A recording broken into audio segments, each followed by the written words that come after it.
Ya oke teman-teman, jadi kali ini saya mau review kelemahan M Pencilnya Huawei. Jadi kalau untuk makainya itu nggak ada masalah teman-teman. Untuk nulis segala macam tuh nggak ada masalah, enak-enak aja ya. Nah masalahnya itu pertama adalah yang saya temukan pada saat mau mengkoneksikan. Jadi pensil ini terkoneksi via Bluetooth teman-teman. Jadi waktu pertama kali make itu kita nggak bisa langsung make kayak M Pencilnya ini, kayak M Pencilnya Samsung nggak bisa teman-teman. Ini harus dikonekin dulu ya, nggak langsung otomatis connect teman-teman. Nah untuk connectnya dia nggak bisa kita search by Bluetooth, nggak nongol. Di sini nggak ada tombol apa-apa teman-teman. Jadi untuk mengkonekkannya itu harus kita sambungin dengan kabelnya ini teman-teman. Ini di Huawei MatePad 11 2023 ya teman-teman ya. Kita harus tempelin ke sini dulu nih. Ke alat ini dulu kita tempelin nih. Nah, udah kita tempelin via magnet, baru kita konekin ke tabnya. Tuh. Barulah dia connect teman-teman. Dan ini menurut saya ribet nih ya, baru dia connect. Kenapa nggak langsung kayak kita search Bluetooth speaker gitu ya teman-teman, atau kayak keyboardnya kan bisa langsung di search. Kenapa mesti di pakai kabel gini loh untuk konekin? Ini nggak praktis teman-teman. Tuh ya.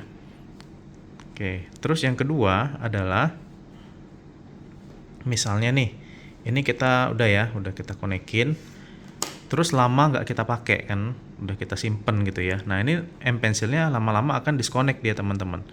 Lama-lama akan disconnect nanti kalau kelamaan nggak dipakai. Nah untuk connectnya, kalau kayak sekarang itu kan baru diputus ya sambungannya, ini bisa langsung connect teman-teman. Tuh langsung connect dia.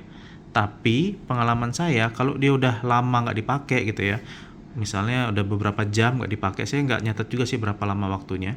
Ketika udah lama nggak dipakai, pas mau kita connect itu nggak bisa di Bluetoothnya. Jadi kita harus ngulang stepnya lagi, ditempelin pakai kabel untuk connectnya. Jadi ini nggak praktis ya guys kalau untuk mengkoneksikannya.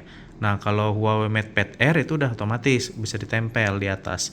Kalau ini nggak bisa, harus pakai kabel gitu ya, yang MatePad 11,5 2023. Lalu selanjutnya adalah tempat peletakannya teman-teman. Jadi dia ini sebenarnya bisa ditempelin di sini ya, tuh. Kalian bisa tempel di sini. Tapi masalahnya kalau ditempel di sini ini nggak kuat teman-teman. Dan ini pas kita bawa tenteng-tenteng gitu ya, atau kita masuk keluarin tas, ini pasti copot karena lemah magnetnya. Kita pegang gini kan, atau kita masukin tas, atau kita tumpuk di buku, taruh di mana, ini sangat mudah tercecer karena magnetnya nggak kuat. Beda kalau kayak Samsung itu kan dia ditutup di covernya sini ya, ada tutupan covernya gitu ya untuk pensilnya. Kalau ini nggak bisa teman-teman, cuma ditempel di luar gini dan dia terekspos, nggak ada tutupnya. Nah kalau misalnya kita nggak mau pakai keyboard ya, misalnya ini keyboardnya kita lepas gitu ya, di sini juga bisa nempel, tuh bisa nempel, cuman lebih lemah lagi dia, lebih lemah lagi. Dan ini mudah sekali lepas teman-teman kalau kesenggol atau pas lagi kita kepegang kayak gini. Nah ini mudah banget kelepas gitu teman-teman ya. Sama aja mau tempel di belakang juga mudah banget kelepas. Sehingga solusinya adalah kalian mesti beli tempat M Pencil gini teman-teman. Nah kalau kayak gini baru dia aman, nggak bakal lepas-lepas kalau dipakein beginian teman-teman. Jadi ya itulah kelemahannya ya M Pencilnya nih. Dan untuk pengecasannya, nah ini juga nih, pengecasannya hanya bisa dilakukan di sini. Tuh, hanya bisa dilakukan di adaptornya ini teman-teman. Jadi kalau mengecas, yaitu harus ditempelin di sini, terus dicolokin ke tabnya, atau kalian pakai USB biasa juga bisa sih. Oke, tempelin. Nah nanti muncul nih berapa persen baterainya ya. Jadi gitu teman-teman. Jadi harus ditempelin. Ya sebenarnya sih kalau memang bisa gitu ya, pakai aja yang magnet langsung di sini gitu loh teman-teman, tempel di tabnya, jangan pakai kabel-kabel gini riweh. Ataupun mungkin mau menghemat kos produksi gitu ya, menghemat kos produksi ya udahlah, jangan buat magnet di sininya untuk ngecas gitu ya kayak Samsung, tapi buat aja USB-C biasa gitu teman-teman.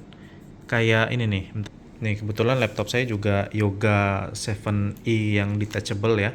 Nah mendingan kalau dia nggak bisa buat magnet, dia buat port USB kayak begini teman-teman tuh. Jadi kita bisa ngecas pakai casan HP langsung. Tuh langsung colok pakai casan HP. Nggak mesti tergantung dengan si adapter yang konyol ini menurut saya.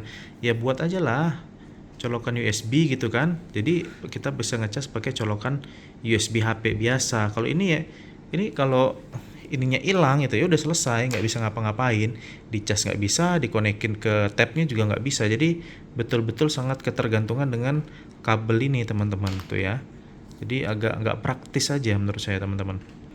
Nah selain itu, misalnya nih ya, kita kan baru mau nyolokin yang ngecas nih ya, kita tempelin di sini. Sebentar saya tempelin dulu. Ini kan nanti muncul nih berapa persen di ininya, di tabnya nih. Bentar ya. Nih. Nah kan muncul ya 29%. Nah ini kita nggak tahu guys, dia udah penuh atau belum gitu ya. Karena indikatornya hijau-hijau terus gitu ya. Mestinya sih ya bisa diatur lah merah atau hijau gitu ya. Dan ini juga agak gimana ya, nggak praktis nempelinnya karena nggak semua sisinya bisa ketempel, hanya bisa ketempel di sisi yang ada lengkungannya ini teman-teman. Tuh, kalau dia dan posisinya harus di sini ya. Misalnya kita agak turunin ke bawah dikit atau geser ke kiri kanan dikit, dia nggak ngecas gitu loh tuh. Merah kan dia kan nggak ngecas kan, mesti di sudut yang pas. Ya pokoknya nggak praktis lah teman-teman kalau digunakan sehari-hari untuk yang ngecas pakai kabel ini ya. Koneknya juga nggak praktis teman-teman. Kalau kayak ini koneknya Bluetooth langsung nih, Bluetooth langsung dan ada tombol shortcut di atas. Ketika kita pencet di atas langsung pairing dia ke laptopnya. Kalau ini ya saya bandingin dengan laptop yang saya punya aja nih. Nah kalau ini nggak bisa, nggak ada tombol apa-apa dia.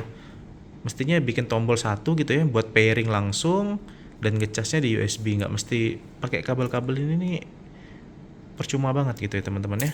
Ya udahlah gitu aja ya review kita kali ini, semoga bisa memberikan informasi dan manfaat buat kalian semua. Terima kasih.